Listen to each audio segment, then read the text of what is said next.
صبح پنجاب کے شہر ساہیوال میں سگی بیٹی سے جنسی زیادتی کے الزام میں باپ کو گرفتار کر لیا گیا۔ میڈیا رپورٹ کے مطابق یہ واقعہ گاؤں 155/9 میں پیش آیا، جہاں پولیس نے ایک شخص کو مبینہ طور پر اپنی بیٹی کا ریپ کے الزام میں گرفتار کیا۔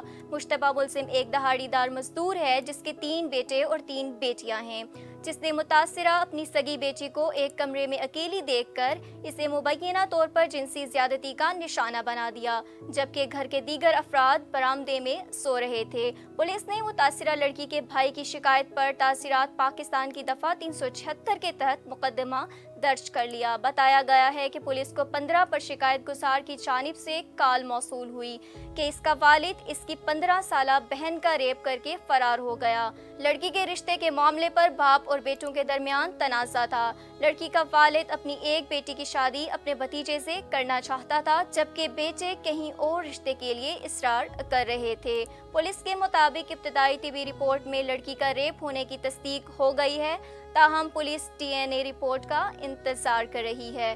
دوسری طرف ملک میں جنسی زیادتی کے بڑھتے ہوئے واقعات کے پیش نظر وفاقی حکومت نے اینٹی ریپ قوانین کے نفاذ کے لیے صوبوں کو ہدایات جاری کر دیں۔ اسلام آباد میں وفاقی وزیر قانون فروغ نسیم کی زیر صدارت اجلاس ہوا، جس میں اینٹی ریپ قوانین کے نفاذ کے لیے صوبوں کو ہدایات جاری کر دی گئیں۔ اس موقع پر وفاقی وزیر قانون نے کہا کہ ملک میں اینٹی ریپ کرائسس سیلز کے لیے ہسپتالوں کی نشاندہی کی جائے۔ اینٹی ریپ کرائسس سیلز کی سربراہی کے لیے کمشنر یا ڈپٹی کمشنر کو نامزد کیا جائے۔ تمام صوبے ایک فوکل پرسن بھی نامزد کریں۔ فروغ نسیم نے کہا کہ اینٹی ریپ کرائسس سیلز اور JIT کی مدد سے جنسی کرائم پر قابو پایا جا سکے گا۔ مشترکہ تحقیقاتی ٹیم سے JIT کی سربراہی DPO کرے گا۔